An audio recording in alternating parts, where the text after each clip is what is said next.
Hey, I'm Kyle Oakey. And I'm Jason Hansen. And you are listening to the Agronomist Happy Hour podcast. Rock and roll. That's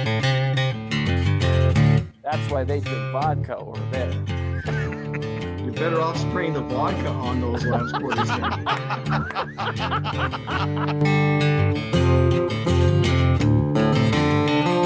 Drought is no fun to endure. It's Devil's right hand. That's beer.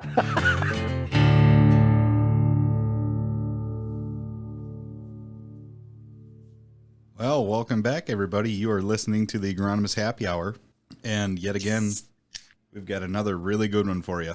And we are going all the way out to western Kansas. So we have someone that we really enjoy talking to and has a lot of agriculture that, at least for me in western North Dakota, has a lot of striking similarities on how their agriculture works. But before we introduce who we're talking to on the podcast, let's stop and listen to a quick message from our sponsors. Are you a consultant that's looking for a better way to organize your day? Or your life. Are you a farmer that's looking for a way to keep better field records? Or get your hired help to the right fields. Gosh, that would be important. You know, Jason, there's a tool that's called Farm QA that could do a really good job of that. Kyle, they build digital tools for agronomy. That's what I hear, but don't take our word for it. CropLife has listed Farm QA as a top agricultural tool for the last 2 years. And they're based right here in Fargo, North Dakota. And you can find them on farmqa.com, FarmQA on Twitter.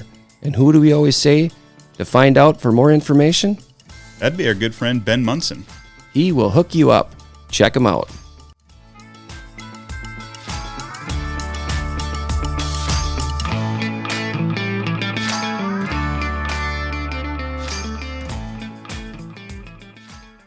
That sounds like we knew what we were doing. You hear that, folks? We're stepping up our game, and we're trying to figure some of this out. So We're going to bumble through things like we have for a while, but that's okay. You've stuck with us this long. You're in it up to your knees now, at least. anyways, it's time to podcast. And like we've said, who we have on the podcast this afternoon is Holly Thrasher. Holly is a seed agronomist all the way out in western Kansas, and we've known her from the past, but she is absolutely doing a lot of fun things on social media, talking about seed, talking about agronomics that we really find fascinating, and really spurred this discussion to get kind of a conversation going and getting Holly on the happy hour. So Holly, why don't you introduce yourself just a little bit, who you are, if you want to share who you work for, what you do, where you're from, all that fun stuff. And, in typical happy hour fashion, we're just going to drink beer and see where this goes. You bet. Absolutely. Well, thank you guys so much for having me on the podcast. It's fun to see some familiar faces, both Jason and Kyle. Like you said, we have a little bit of background in working together in the past. So Holly Thrasher, I do hail from Kansas. I live in Stafford, which is kind of the western edge of central Kansas, but grew up in south central Kansas, went to K-State where I did my bachelor's and master's degree. And I was in college for 6 years, and I still wasn't sure what I wanted to do when I grew up. So after grad school, I went to work for Pioneer in western Kansas, Garden City. I was at the Garden City Research Station. So I was working on the research side, where I was in charge of the unregulated drought trial and yield test trial. So it really gave me appreciation for drought.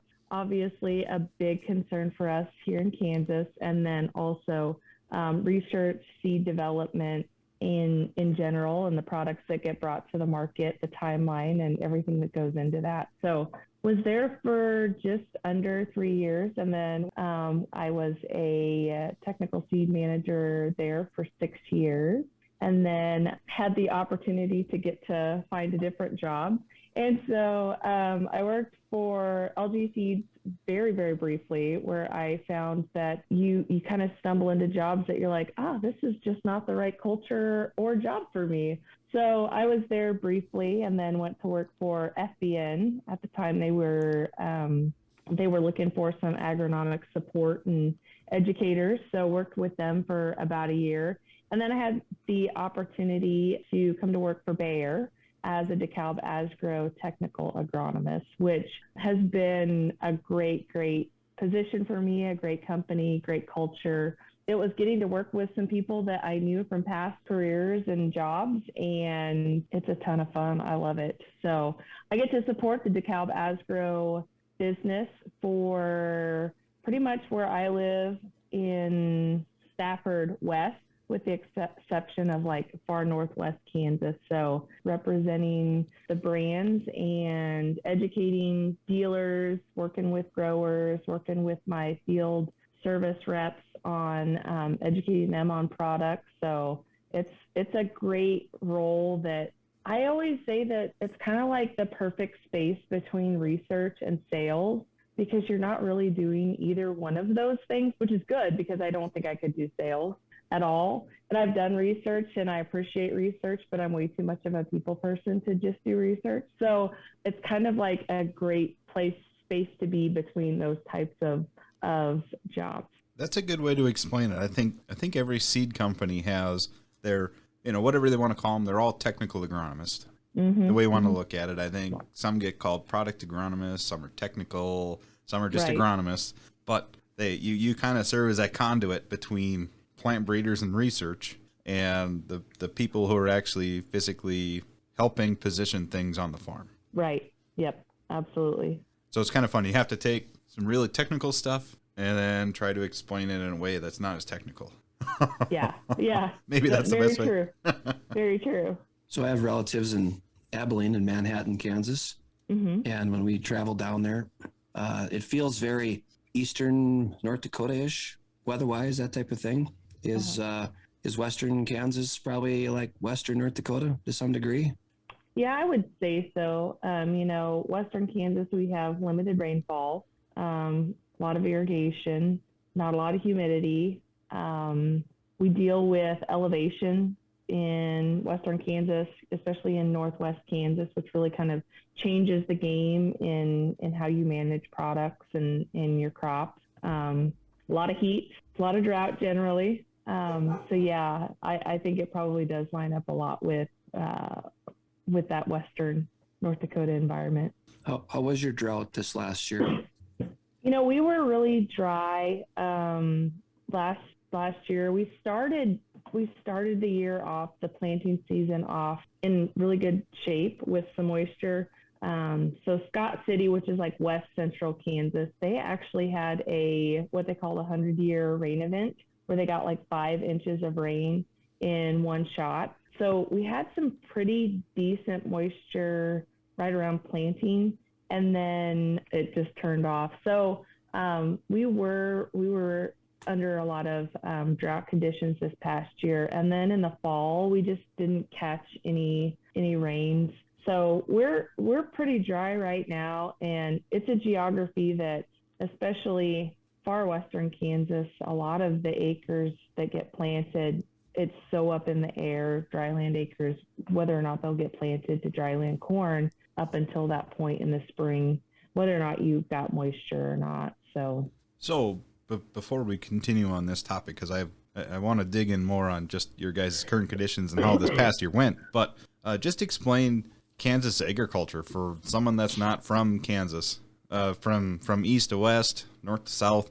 I mean, is it just a corn and soybean and wheat thing, or is there more than that you guys deal with in agriculture? Yeah. So Kansas is huge wheat, winter wheat, hard red winter wheat. We grow a ton of wheat down here, a lot of corn and a lot of soybeans, a lot of grain sorghum. So those are the main crops. We do have some canola, winter canola, and sunflowers, a few of those specialty crops you'll find across the state. But what's interesting is, so from west to east, you're looking at 17 inches of rainfall in western Kansas up to, I think, southeast Kansas is right around, I want to say 42 inches. That's not the geography that I cover. And so you have quite the range in rainfall. You do have the elevation to deal with in northwest Kansas. You've got western Kansas where things cool down a lot at night. And so that's certainly different than eastern Kansas, where you have that humidity where things don't cool down at night. So product selection becomes a little different there. Western Kansas, we deal with a lot of high pH soils. And from a maturity standpoint, for example, with soybeans, you could have anywhere from around a 2.8 maturity soybean all the way down to like a group 5 soybean.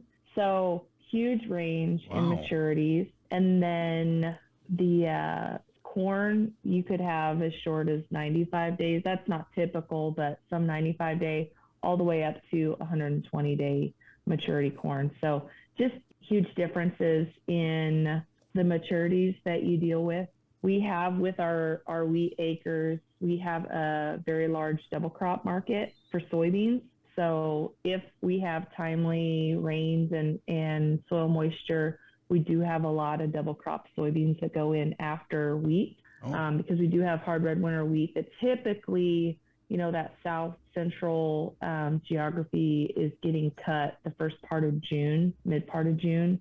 So we still have time to get that second crop in. So on that second crop, what's the maturity then of soybeans? Is it still that range you talked about, or is it shorter? Generally double crop soybeans. If we have like irrigated beans, will shorten our maturities up a little bit on soybeans around like 3.7 to 4.0. But generally, if you're going into a dryland situation, double crop, it's going to be like a 4.2 all the way up to like far south, East Kansas. That's where we're placing those group 5 beans. Okay, so double crop is probably more in an eastern Kansas. South central and southeast Kansas. Yep. Okay. Yep. And so what's the mix of irrigation to dryland as you're in like where you are in the area you serve? Mm-hmm. Right. So where I'm at, Western Kansas, it's probably around 60% irrigated, 40% dryland.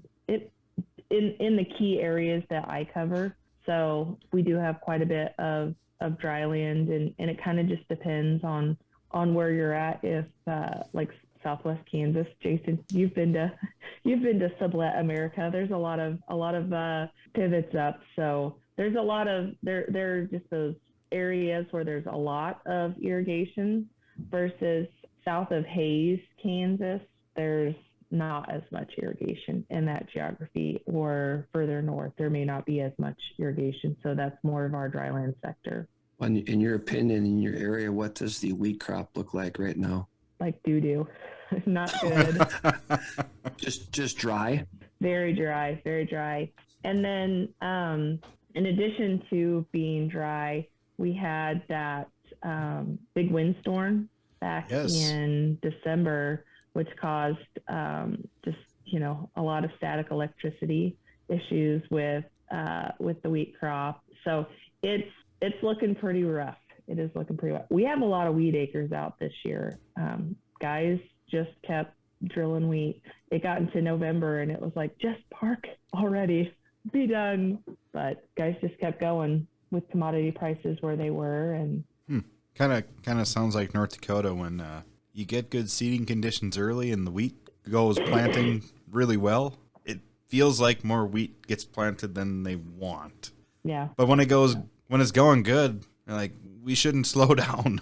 Just keep putting in wheat acres. So back to what I was thinking.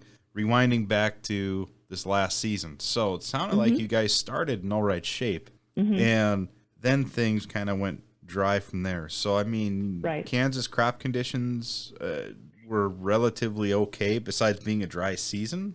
I mean, what did you guys get what you normally do, or maybe just a little below average? Or I would say the dryland acre was below average. We had a lot of heat and it was dry. Now, irrigated acres, we had some phenomenal yields, and I think that was just attributed to we had low disease pressure this past year with as dry as it was.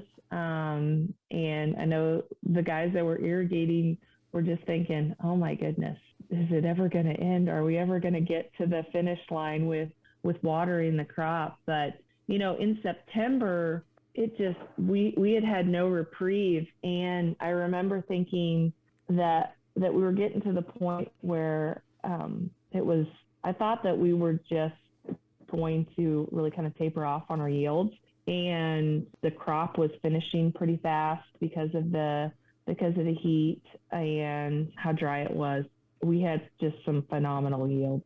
A lot of guys joined that 300 bushel club, and I got the chance to ride along with one of my seed dealers at harvest, and it was on his own farm, and he's like, I've never had so many of my growers that have hit the yield levels that we did this year. So it was good corn growing weather. It was not great soybean growing conditions, but it was really good corn growing weather because we just didn't have that disease pressure, and just keep pumping the water. And I think it helped that with commodity prices where they were, folks were certainly more willing to take a more intensive management approach. They weren't cutting back on inputs as much, like, hey, well, yeah, we'll go ahead and put fungicide on, and just plan for some of those things that take you to the next level, right? So it's interesting you're talking about this with the irrigated acres in Kansas, how because of low disease pressure,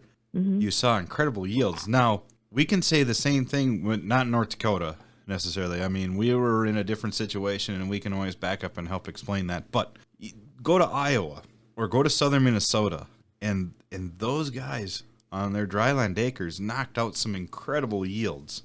And they all said the same thing. They're like, we're not exactly sure where this came from. But they started with good subsoil moisture and good conditions. And then it was just hot, but it was dry. And they didn't have the disease they normally would have had. And I mean, they knocked some yields out of the park. And so it's interesting hearing you share that. And of course, you have to have water to make 300 bushel corn in Kansas. But what does the outlook feel like? Because now we're fast forward. We're in January of 2022, and back in December, just a month ago, I remember seeing this whole giant dust storms. I saw it on your Twitter account. Yeah, it was insane. Oh, there were dust clouds that were getting picked up when they were getting tornadoes in December in Minnesota and down in Missouri and Illinois. There was there was this just wild dust storm that picked up from you guys. You were so dry.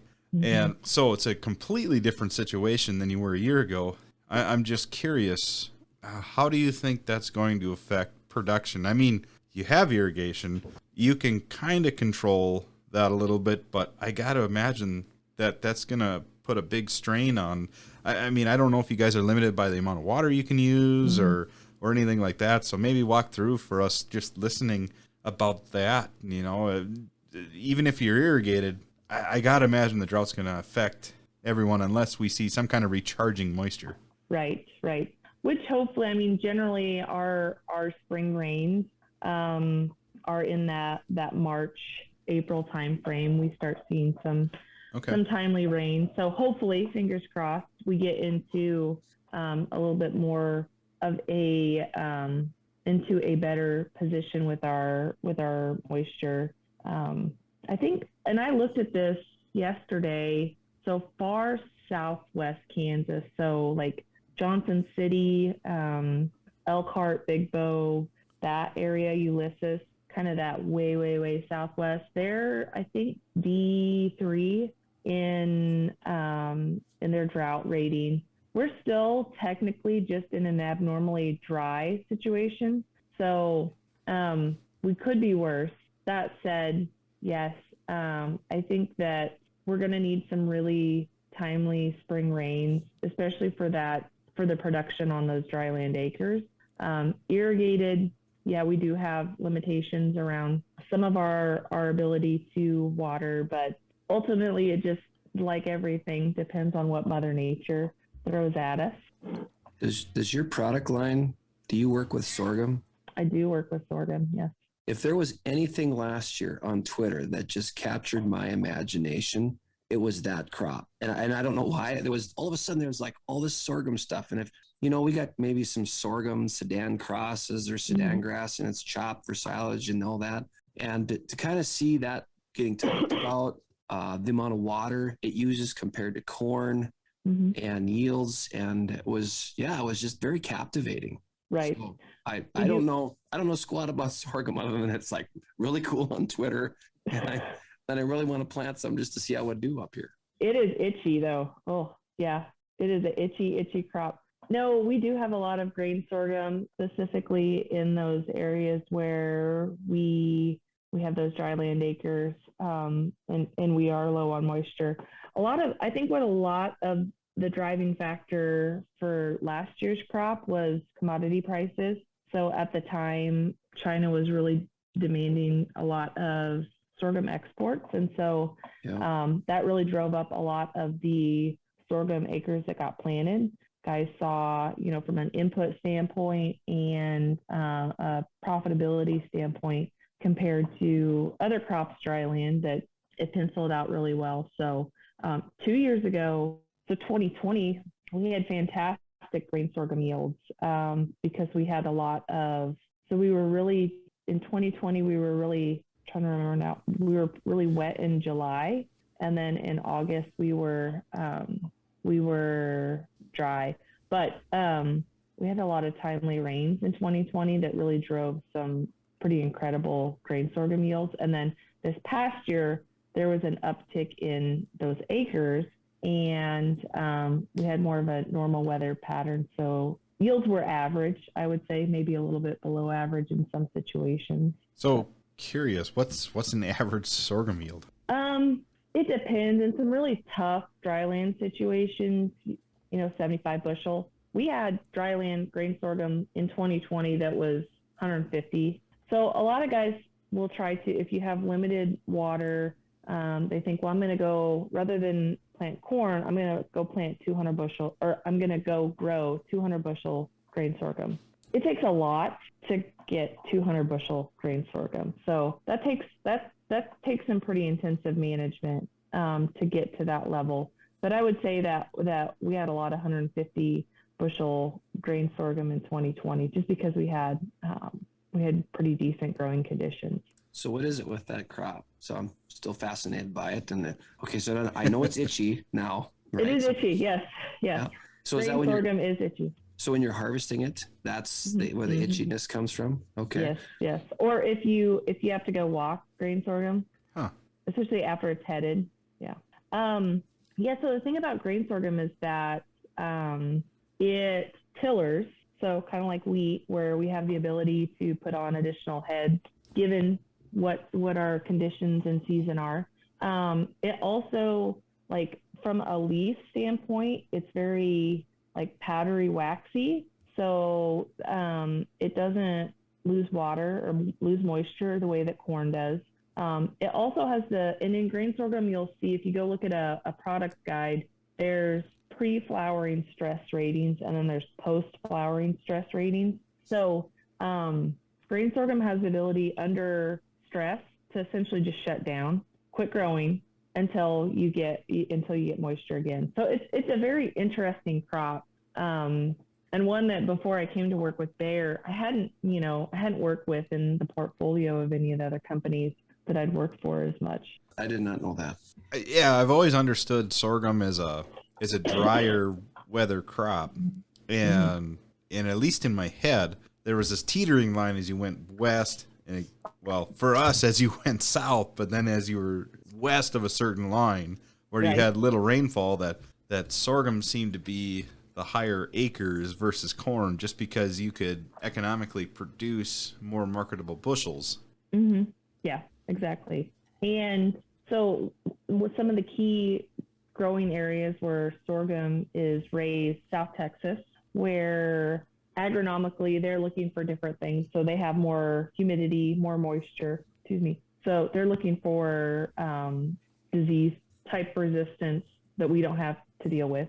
In my geography, yield and standability. So that's the other thing, is that with grain sorghum, a lot of times it gets planted or it gets harvested late in the season, because you're going to go take out your corn and your soybeans, and then you get to your sorghum crop. And so standability, especially post-freeze standability, is really important, because there's no grumpy like farmer that's picking sorghum off the ground grumpy. That's the worst, huh? No, it's not good. That's for sure. So yield and standability are really important. And then several years ago, we started dealing with sugarcane aphid as a pest. And so a lot of the breeding efforts pivoted to sugarcane aphid tolerance within a lot of companies line up for the product offering that they had, because it's not a yield limiting pest, but it causes a honeydew that will like gum up and create a lot of challenges in harvestability. So again, no grumpy, like dealing with that kind of grumpy. So is there an insect resistance to insecticides issue with it? Or No. Because I've seen some pictures, it's just unbelievable how many there are. Right. So it's not an insect resistance. I believe it's Savonto that you can spray on it that is specific to sugarcane aphids. But the issue was around spraying it and not killing your beneficials, and then not the uptick in like headworm and those types of other insects. So because we had identified kind of that native tolerance to sugarcane aphids, they were breeding for that type of, and it's not resistance, it's just that tolerance where it's able to keep the sugarcane aphid colonies at a more manageable level, if you will. Okay, so this isn't necessarily a GMO trait. This is a naturally bred resistance. Yep. Okay. Yep. Well, question I have now is there such thing as a GMO sorghum, like herbicide resistance or any insecticide? Nothing, anything like that? So there are a couple of other companies within the industry who have bred some herbicide tolerances. iFlex is hold please. I was gonna say I have to look it up. Sorghum Partners, so S&W, theirs is a tolerance to Assure. Oh, okay. Type herbicides, but the iFlex is Ulta, is one of the seed brands. I think Pioneer also has Imiflex green sorghum is. Oh, okay. So you can spray with imidazolone, like your Pursuit or Beyond. Well, probably Beyond. It's probably what you can spray with, like Clearfield crops. Yes. Okay. So you have FOP resistant, which I could see that being a big deal. Having your Group 1 grass in a grass crop. So from what I've seen, a lot of the products that are currently on the market, I have these technologies. I don't know that I've seen the yield performance there. Sure. And so that's where I'm not quite sure where we're at yet. Like I was at K-State when they were working on the ALS resistant grain sorghum. And so kind of coming back and they're talking about these technologies. I'm like, I thought that got put on the shelf because they already had resistant shattercane and Johnson grass. So it's like, Sure. What's the longevity of those? I don't know. It doesn't last very long. I mean, we can share all the resistances we see, but that's understandable. Yeah. You have where was I trying to go with this? Anytime you introduce especially some very unique and different agronomic trait. So if these are herbicide resistance traits, or this goes the same for disease resistance and some of these others, when you breed that kind of stuff in, you're taking a lot of energy and resources in order to satisfy that new trait or that new genetic diversity that plant wouldn't have normally had. And so It takes a lot of energy, and that takes away generally from yield. I mean, that's what it's coming at the cost at. I mean, that's for us up north, and maybe it's the same for you guys on soybeans. You get into some of these high pH areas, and we deal with iron deficiency chlorosis, and you pick an IDC tolerant bean, and you don't have an IDC area, and you put an IDC bean in an area that doesn't have salt issues or high pH, and it will have its butt handed to it by just about every other bean variety out there. So I could see where I understand where you're going with the grain sorghum thing on the herbicide tolerances. You know. Yeah. Yep. Well, and two, it's just, is it a rescue treatment? Is it economical for growers? I don't know what the answer is or isn't. I mean, I think it's great that there's different technologies that they're bringing forward and different options for growers, but it's nice to have the option. How are your soybean acres looking for next year in that part of the world? I gonna be. I think they'll be good. A lot of it is the sales team that I'm on is where I'm at, and then to the east, so kind of like that central Kansas corridor. A lot of acres are that double crop swing acre, and it's very, very dependent on whether or not the double crop acre goes out. We have a lot of wheat acres. We have a lot of irrigated wheat acres. So I think that we'll see some double crop grain sorghum. I think we'll see, if we have ideal conditions, we'll have a fair amount of soybeans. I think that we'll have a pretty strong soybean year next year. We're going to have a big one up here. Yeah, it's becoming very evident that we're going to have a big soybean year. And I mean, part of it is we dealt with a big drought year. Well, back up. Nothing to do with the drought year. Everything to do with the extremely high price of nitrogen. Yeah, I think that that's very true for where we can grow soybeans. Guys are looking at input costs and probably more willing to grow soybeans here. Now, that said, one of the challenges that we do have, at least Western Kansas, in growing soybeans is our high pH acres and having products that handle that.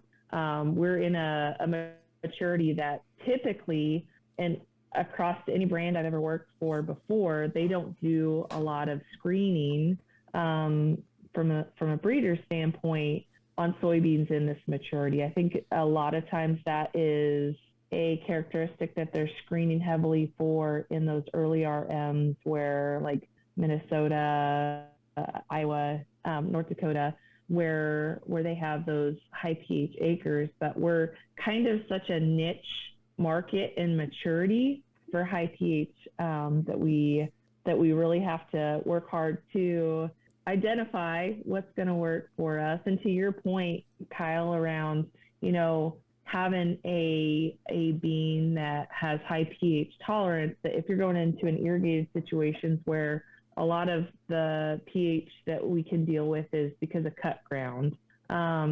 So if you're going into a pivot that's got spots where you've got high pH, but it's irrigated, so you have a pretty high yield expectation. A lot of the soybeans in that irrigated market do have in-furrow iron applied. Okay. But there's also that need for what is the native tolerance to high pH. So yeah, When I you know. say high, what's your number? What's high? Just curious. So we run a lot of pHs that are in the 8s. I think the screening site that I have is like 8.4. That's pretty high. That's high. Yeah. That's like Snoop Dogg high. Yes. That you don't have a XR7 Snoop Dogg variety bean that's No, I don't think so. 4.0 maturity. They don't put me in charge of naming anything though. Probably for good reason. So if you have That did just give me a great content idea for high pH videos. So there you go. Yeah. We're glad we can spur some inspiration. like a Snoop Dogg, I don't know, like big top hat or something, and a cloak and I don't know. Ooh, I can't wait to see it now. Yeah.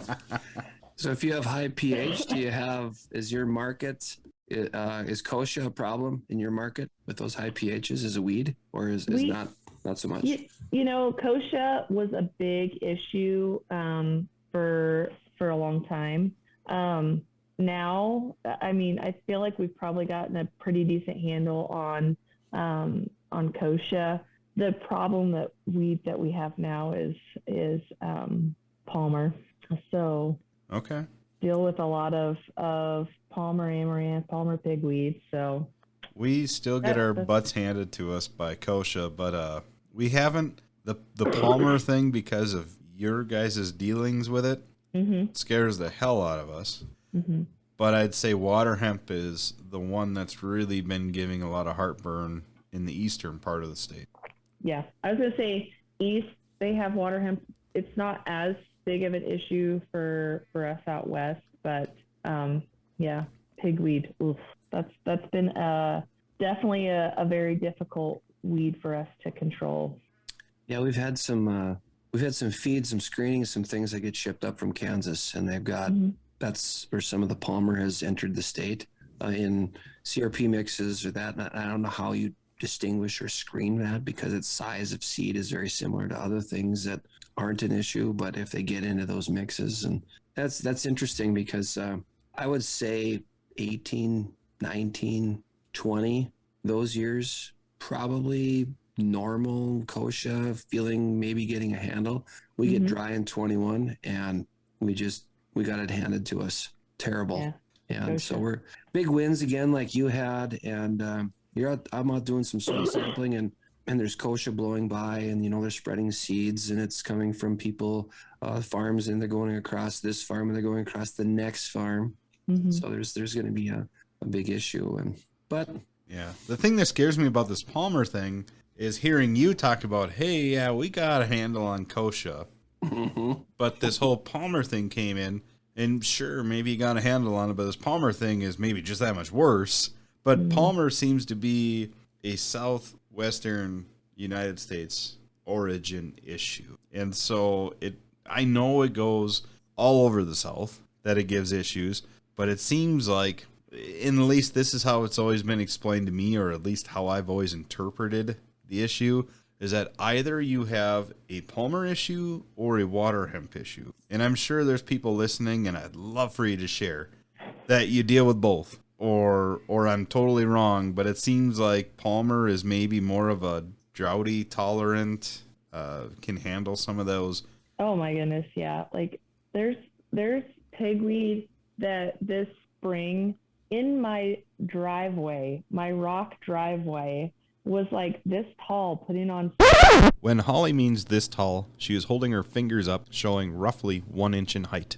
Seed that somehow came up through the rocks in my driveway. It's just like, and it was, May through November, this stuff's still out there, setting seed, putting on seed. So yeah, I think that it's very fair to say that in the southern states, kind of all of that, you either deal with water hemp or pigweeds. Now, I think that hopefully the incidents of both are, I don't want to deal with both, so I don't even want to think about that.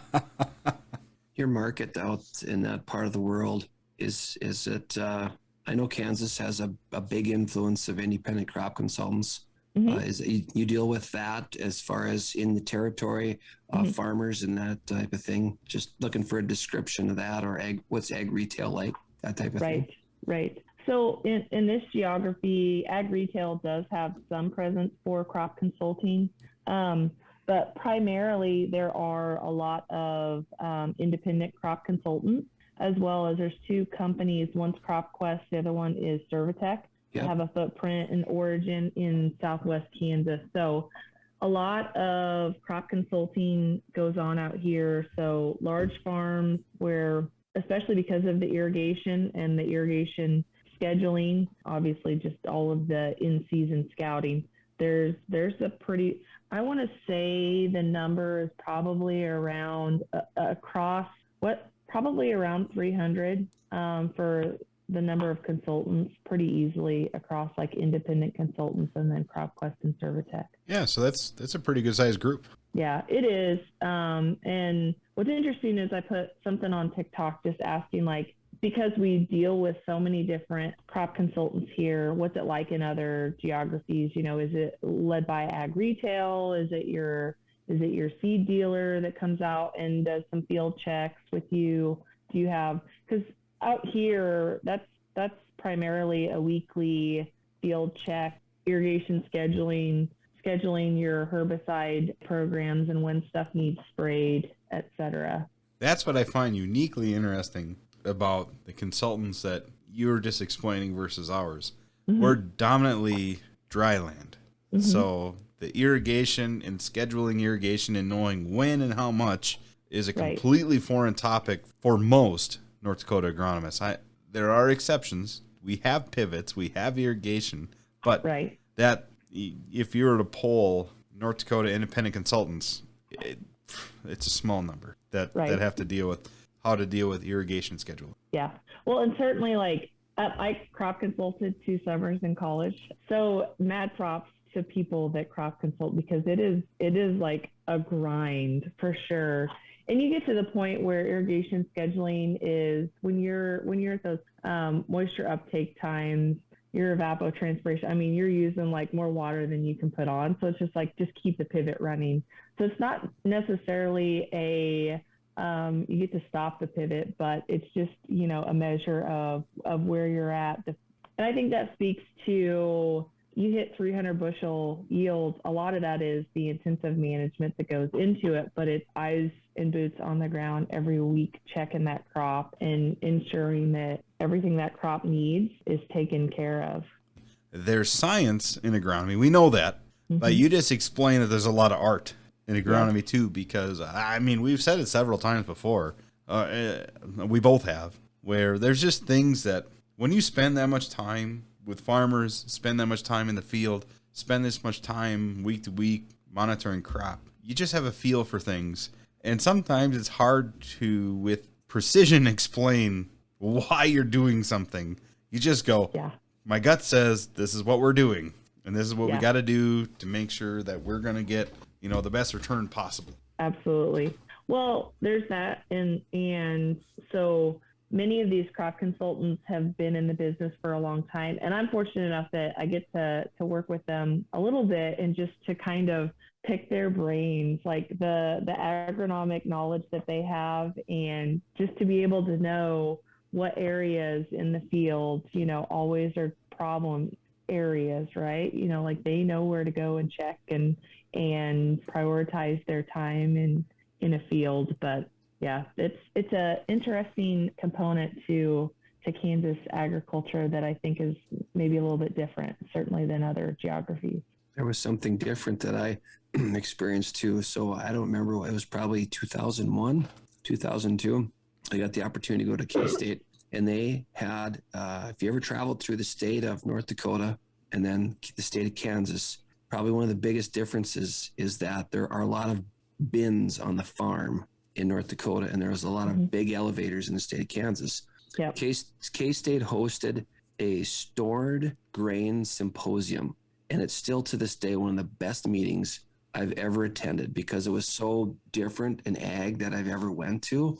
And it goes back to your climate and your winters and these big facilities and how you go about managing grain in big facilities. And this was predominantly wheat, but still it was, it was really good. I learned a lot of stuff, met some interesting people. That was something that was really interesting to me, is like growing up in Kansas.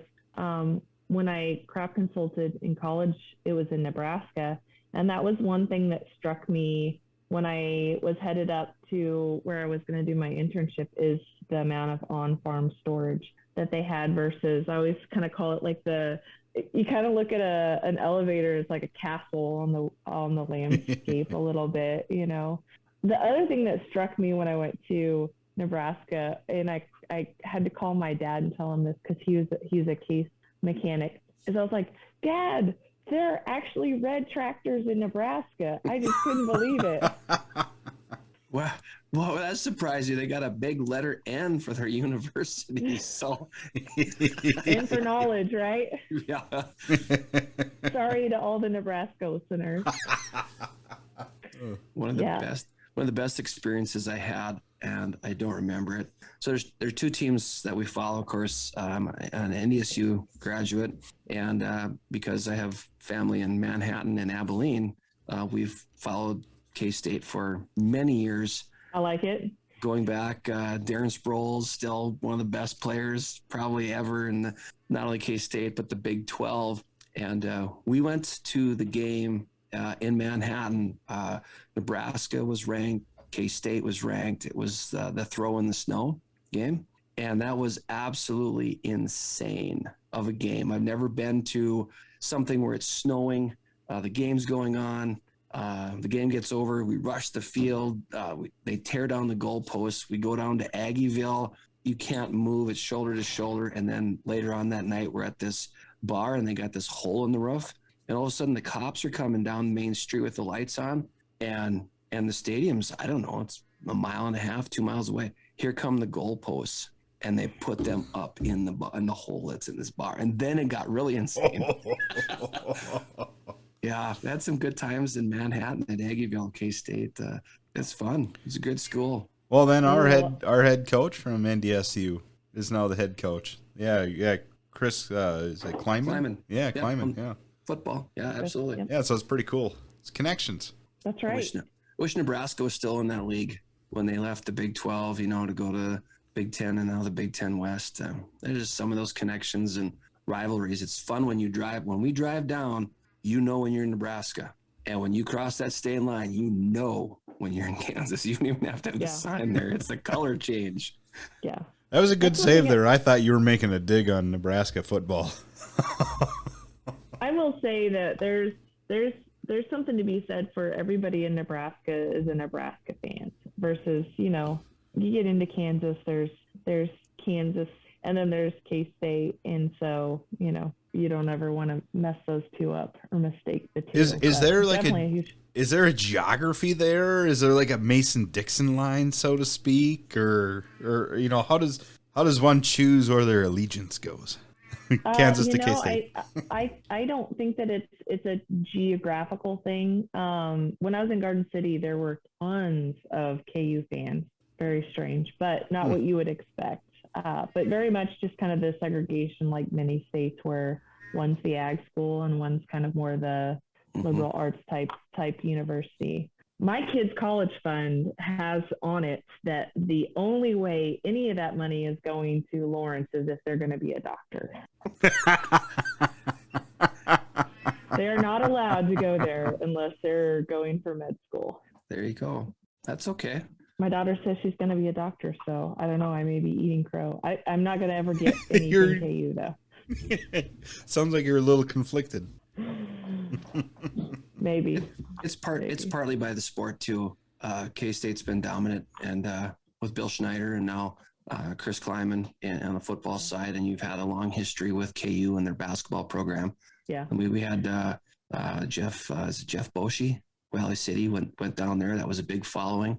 I remember when he was on that team, and they played the University of North Dakota in Grand Forks, and there's our KU. If you're an NDSU fan, UND, and we went up to the Ralph up there and watched that, and man, that was a great atmosphere. They had a great team, and so the coach at the time, I can't remember if that was Bill Self or who that was. He would take the seniors on that team and they would go to their home state and play in front of their home crowd. Oh, really? And he said that they never. So now you're going to go into a state that one of your best players left the state to go to Kansas to play. And I think the ovation for Boschee was like for 10 minutes.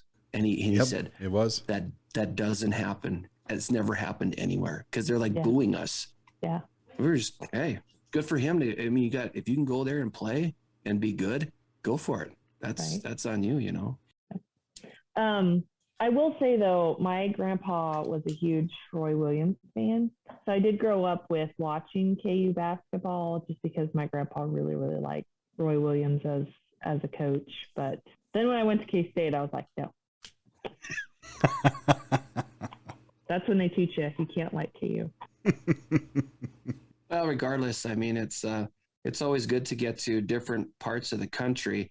And maybe people think that, Kansas is a wheat state, and you got, right. The Chiefs are, I guess, maybe technically in Missouri or whatever you want to call it, that kind of thing. But I mean, if someone's going to come to Kansas and they got this thing that, it's just a place you drive through to get to Texas or you go somewhere else, what things are in the state of Kansas that are of interest? Because every state's got stuff. Right. And sometimes you travel the same roads all the time. And so you never get off the beaten path and see things that are actually pretty cool. So, yeah. So Manhattan is a great place to go.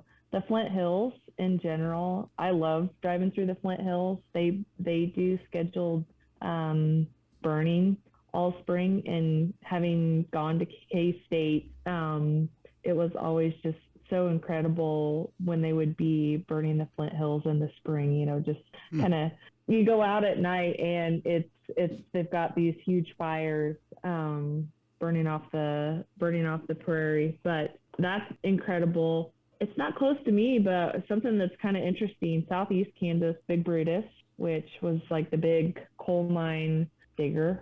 That's not the technical term at all. Sure. But you know what I mean. Western Kansas Monument Rocks is pretty incredible to get to experience. What are some other things? North Central Kansas has the world's largest ball of twine. Now, if you go there, do not touch it, because there's you just do not touch the largest ball of twine. That's taboo. That's why. No. I think that people maybe have taken it upon themselves to defecate it in ways. Sure. Yeah. I was wondering if that's where that was going. Yeah. I'm like, I don't know what the nice way of saying that is. I have taken a lot of notes here just in the last minute.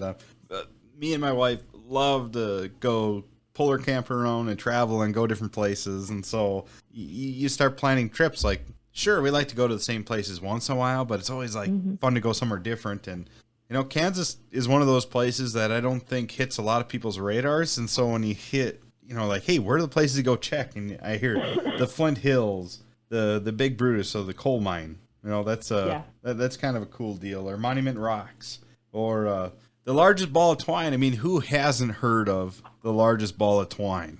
Who indeed? Indeed? Exactly. And so those are all super cool things. But now there's another thing I'm interested in, just with all the different things about Kansas. What does a person from South Central or Western Kansas, as far as beer goes? I mean, if you're a beer person, like we actually just the other week we had beer from Kansas. Where the heck was that again? I was just gonna say, if you've got a Manhattan connection, you've had your fair share of Tallgrass, I'm sure. Those are some big ass cans. Not quite to the amount I'd like to see, but I'm on my way. No, it was we got some stuff given to us, brought along. It was great. Yeah, we're always looking for those places and trying their fare and seeing what they're like. It's always good. Always good. For sure. So speaking of the beer thing, I mean, we had the Tallgrass, so we've had a taste of kind of Manhattan, Kansas, because I believe that's where that is even there. But Holly, for you specifically, like if you were drinking beer tonight with us, what would that beer be? Well, not native to Kansas, but I would be drinking a Spotted Cow. That would be my drink of choice for a beer selection, for sure. That's a good choice. I like that beer. And maybe some fresh cheese curds. A lot of Wisconsin influence here. I have good friends from Wisconsin. Apparently not good enough, because I don't have a Spotted Cow. You don't have any Spotted Cow. I mean, they're just okay friends. Cough, cough. If you're listening to this, you might need to send some beer mail. Yes. We would call that happy mail, wouldn't we? It is happy mail. Are there in your seed territory? Are there any breweries out on the western part, or not so much? Hutchinson has Salt City Brewing, I think is what it is. So they've got a local brewery. I'm trying to think of, like, if Hayes has anything. They may. I think Hayes does, yes. They may, but I honestly, this is terrible off the top of my head. I can't think of what it is. I mean, don't throw anything at me. Generally, I'm more of a whiskey drinker than a beer drinker. So that's fair. I do like my whiskey. What? Okay, let's hear it. What is it? So Pendleton or Crown generally. I'm a whiskey sour fan. Was that a K-State thing too? No. Well, Pendleton is a little bit. When I was in college, one of my friends was, I said, finally got to be 21, was going to go to the liquor store. I was like, what kind of whiskey do I need to get? And he was like, Pendleton. That was not like college right. person. That's not a college budget right there. Exactly. It's like Evan Williams. I think you meant to say Evan Williams. I was going to say that was the last time I've had Evan Williams. was in college, and I'm pretty damn positive that that's the target audience. When Evan Williams markets it to look like a Jack Daniels bottle. Yeah. So my husband goes through, he's the beer drinker at our house, and he goes through stages where he'll just get on a kick and be like, he'll drink Keystone for a really long time, and then he'll switch it up. And he switched it up once and was drinking Natty Light for a while, and I was like, you do know we're not poor, right? Like, we do have money. You don't have to drink that shit. My nephew, who is in Manhattan, who's now doing grad school at the University of Nebraska in Lincoln, needs to hear this. Well, it's just like anywhere else. I have to know, is Busch Light even a thing in Kansas? It is. It probably doesn't have quite the cult following as like some of the I states, where it's just like where there's people with Busch Light wrapped combines. Yeah, Corey. yeah. But yeah, I mean, Busch Light is a thing. Probably not as, like I said, as big of a thing. You know, I haven't heard about the big annual Busch Light sale that happens at Upham. That normally happens every winter, where we have a local liquor store in kind of north central North Dakota that, I mean, they run a hell of a fire sale on Busch Light. Oh, really? Oh, people, they fill it by the pickup box full. So I don't know how many cases that is again. 60, 70 some cases, I believe. But they can fill their pickup box like plumb full right to the top rail. That's how serious Busch Light is in North Dakota, and that's probably why we love digging on Busch Light so much. It's the standard that we use to compare the beers that we're drinking with, at least on the active ingredient standpoint and the volume, if you're doing my math. Yeah, you got to remember you're talking to a couple of agronomists that aren't seed agronomists. Our first love is crop protection on that side, so it's all about the active ingredient. There was a guy that was from Illinois that was, and I don't know if this is regional to that geography. PBR was his jam, and he got a keg of PBR once, and it was like, nobody wants to drink this. This is horrible. That's what, before I turned 21, and my friend's dad would get us his Pabst Blue Ribbon Pounders. Sure. I had a friend in college that was into those. Anymore. Can't do it. I picked up Half Brothers. Oh. This afternoon. I had to go to a store and pick up some Aquavit. So Andrew Thostenson's palate will be happy at Agronomy on Ice. I've got that secured. I'm hoping to maybe find a little more. We got 15 pounds of lutefisk we got to consume. And so I had to check out some new beers here. And Half Brothers had a new one in that I hadn't tried. And it's a porter. So it's very dark. So even when you pour this, the foam is dark. There's not a white head of foam on it. It's a dark foam. It's called Walking the Faded Line Porter. And it's, so this is a pint container. It's pretty decent. It's a 5.7. So by my math, that is a 1.85 Busch Light equivalent, which I'm sure our listeners are absolutely hanging on the edge of their seat to find out what that number is because they care so much. Hanging the Faded Line. It doesn't have a hockey theme to it, does it? No, it's got, it's just a very black. I'll send you a non-crushed can this week. Okay, for you the picture. That just tells me that you actually enjoyed your beer. Last week, he drank some beer. We'll keep the brand name to ourselves. But I go, hey, Jason, you got a picture so I can put this stuff on our social media? And he goes, hold on. And he pulls a damn can out of the garbage. That has already been crushed. A picture like at the trash can? That would have only made it better. It was the recycling. It was, they all gets recycled, but it got crushed. So I get uncrushed. Speaking of crushed, I have your BLE absolutely crushed. Oh, sorry to be better than you. So I pulled one from Junkyard Brewing. Well, for you guys that can see it on here, it's this giant can. It's a crowler, so I believe a crowler is a 1 pint and 2/3 pint and a little over a pint and a half. Excuse me. So it's a big one. Yeah, and this one was called Citra Double IPA. And so I mean, as far as that goes, it's telling you it's a citra hopped IPA. It's a double IPA, usually means it's a little stronger. So I think this one was an 8 ABV. And so that makes it on my BLE score a 1.95. So it's almost like for every 12 ounces of this I drink, I'm drinking 2 Busch Lights. So it's pretty strong.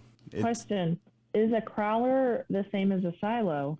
Silo is 24 ounces, and a crowler, is, so it's 16 plus 9.4, so it's 25.4. So it's just a little bigger than a silo, but I've seen Busch Light makes those damn 25-ounce cans, so. I asked that question around, like, do you call them a pounder? Do you call them a tall boy? And then people were chiming in saying silos. I was like, I've never, ever heard that before. And I told my husband, he's like, that's a new one. But I was like, I like that. I like the silo. Yeah, it's got an agricultural tie to it, right? Yeah. I just call it more. That is good. There's 3 names there: pounder, tall boy, or silo. There's your poll for the. Yeah, there's the poll. We're gonna use that for social media. Yeah. I know you've done it, Holly. We're gonna do it on our No, agronomist. We're gonna do it on the you got agronomist happy hour pages. We want to know: is it a tall boy, a pounder, a silo, or other? What else could it be? So that's a good one. So DVD. yeah. Anyways, this has been absolutely fun talking about Kansas agriculture. I bet you had no idea we were gonna try to go down the rabbit hole of sorghum for so long. I was very unprepared, but I Awesome. didn't know what to expect. That's how we like to roll. Not expect what we're going to talk about. Just kind of where it goes. So here's an easy one. Where can people find you on social media? Yes. And what platforms? And your handle, I guess. Yes. So funny story about social media. I got it in like March of this year. And so I'm fairly new to it, but I am on Twitter and TikTok, HT Agronomy, which I thought was so catchy. I came up with that handle when I was in a Sonic drive-through. But yes, HT Agronomy on both of those are my handles. So You hear that, Jason? TikTok. I know. TikTok. I it's know. fun. It's fun. It's a pile of fun. That's all I hear. I got to get through agronomy on ice before I dive into this. I'll have to follow you, Holly, and just see what you do. I know it'll be good. I enjoy your stuff on Twitter, and it's always good to catch up with people that do kind of similar stuff, but in different geographies and that whole thing. So yeah, give Holly a follow on those platforms, because I think she puts out good material. It's really thank cool. you guys. I appreciate that. Yeah, and I well, think you said I taught you something today, Jason, and let me tell you, I feel like I've peaked now. Oh, come It was on. probably it was about grain sorghum, but You know what? I've got a beer that I've seen that I have not tried yet. And I don't know why I haven't tried. It is made with sorghum. So it's for people. Yeah, So- I've never heard anything good about sorghum beer. Now I have to do it. oh, that sounds like a must now. Yep. Yeah. That's like an African thing. Yeah. It is if you are, I think, celiacs. You can't have barley, you can't have wheat, that type of thing. No Sorghum gluten. for Yep. women. Gluten-free Yeah. beer.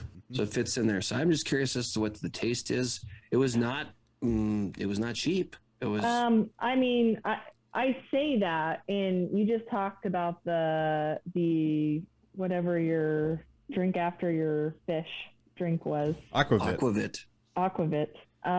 So perhaps you have a different Point well taken. palate. You have a different palate. Yeah, There I you got go. something. I'm different, all right. You said it. That was a nice way. Oh, that's good stuff. That's awesome. So yeah, we'll make sure to tag you on the social channels. Everyone else listening, HT Agronomy. That's how you'll find Holly. She's got really awesome stuff. So if you really like this conversation, I would say go to Twitter, go to TikTok, go find her there. It'll continue on. You'll be entertained, probably. Go to Sonic. Go to Sonic too. What the heck, right? Yeah, I know, right? Great ideas. Great ideas happen in Sonic parking lot. Great inspiration comes from a Sonic drive-through. That's right. Those cherry limeades, they'll get you. Yeah. Well, good luck with your production for this upcoming year with your growers and everything you do for those people and your retailers and your accounts. Appreciate the chat and Absolutely. We'll do a rain dance. Hopefully we get some moisture and be all good. Get out of that D3, D2 stuff and Yep. get into something that's a little more positive. Yep, we understand. Absolutely. We'll help rain dance with you.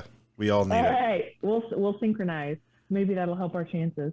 Yeah, so everyone listening, we really appreciate everyone listening to the very end. And until next time, we'll catch you on the Agronomist Happy Hour. Cheers. Cheers. Please hold for a very important message. If you like and listen to this podcast, we have a couple favors to ask. If you'd subscribe to our podcast and give us a 5-star review, that's the farthest right star, we'd be extremely grateful. And if you got any topic suggestions, write us a review or find us on our social media platforms on Facebook, YouTube, Twitter, and Instagram. Oh yeah, and one more thing. Send beer. Yes, send beer.